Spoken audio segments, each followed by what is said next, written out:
All right, let's get straight into it. Today, we're pulling back the curtain on your final business exam.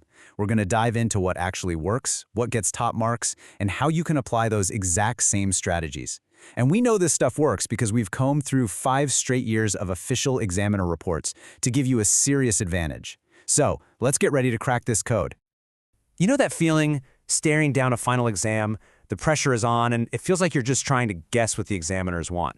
But what if you didn't have to guess? What if you knew exactly what they were looking for every single time? What if you basically had the cheat codes to the exam? Well, here's the thing. You do. For the last 5 years, the official examiner reports have been spelling out exactly what A-grade students do right and where other students tend to stumble. I mean, these reports are pretty much the closest thing you'll ever get to actual cheat codes, and today, we are going to crack them wide open. Okay, first up, cracking the examiner's code. We have to stop thinking about this exam as some big mystery. It's not. It's a game, and like any game, it has a very clear set of rules. And once you understand those rules, you know exactly how to score points.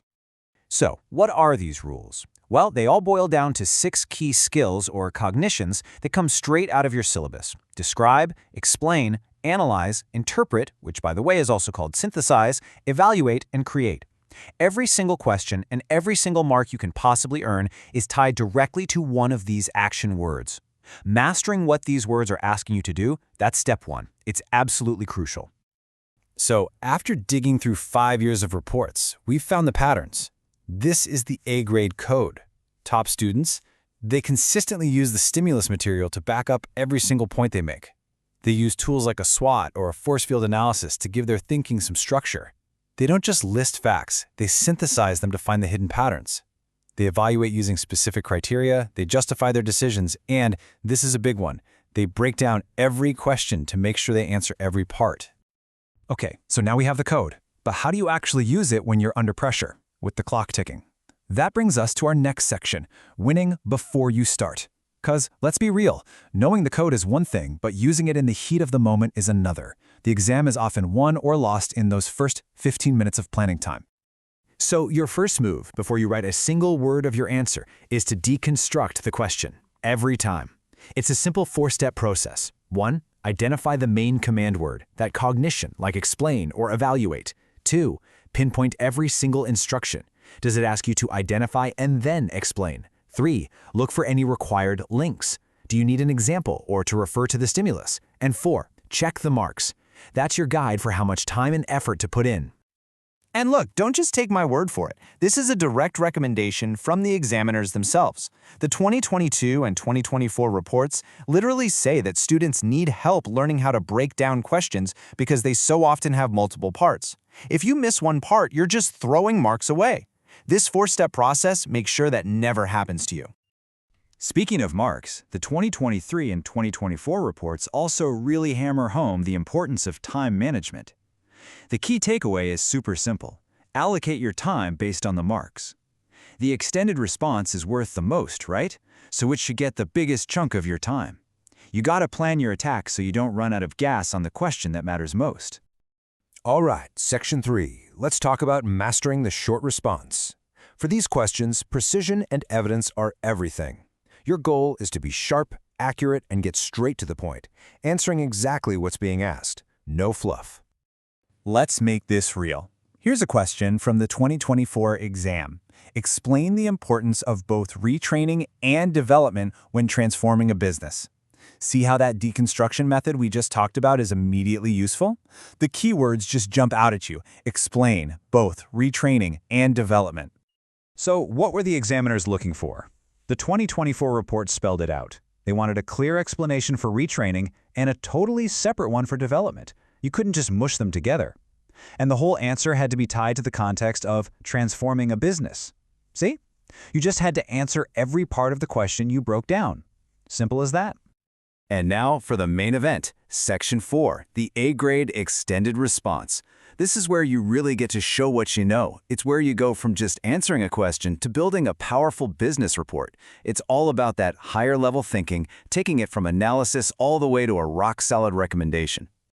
I'm telling you, every single report from 2020 to 2024 praises students who start with an analytical tool. It doesn't matter if it's a SWOT or a force field analysis like this one.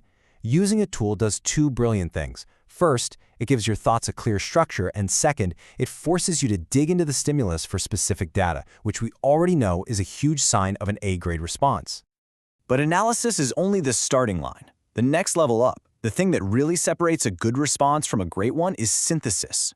So think of it like this. Analysis is taking all the information and breaking it down into its parts, right? Identifying the driving forces. But synthesis is putting those parts back together to explain what it all means. It's about connecting the dots to see the bigger picture. And again, the examiners basically spell this out for us. The reports from 2022 and 2023 both say that the best responses create new meaning from their analysis. You're not just listing facts you found in the stimulus, you're interpreting them to show what the real implications are for the business. That's the goal. So after you've synthesized the situation, it's time to evaluate your options.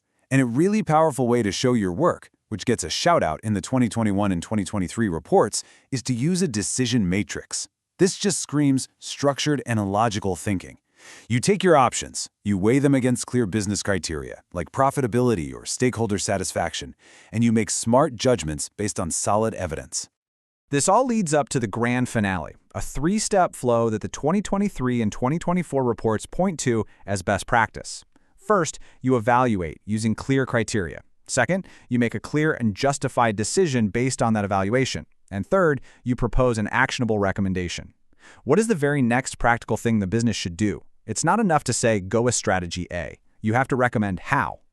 Okay, I know we've covered a lot, so let's boil it all down. Let's put it all together into your final exam blueprint. This is built directly from 5 years of examiner feedback. These are the 4 keys that are going to unlock your success on exam day. Number 1, deconstruct every single question. Don't leave easy marks on the table. Number 2, always analyze using a proper tool. This keeps you structured and forces you to use the stimulus. Number 3, synthesize for insight. Don't just be a fact lister. Your job is to find the patterns and explain what they mean. And finally, number 4, justify every single recommendation. Follow that evaluation to decision to recommendation flow. That's it. That is your success criteria. If you can do these 4 things consistently, you are more than ready. Look, this exam isn't a mystery. It's a system. The patterns are there, the rules are clear, and the advice from the people who mark the exam has been the same for 5 years straight. You have the code now. The only question left is, are you ready to use it? Good luck.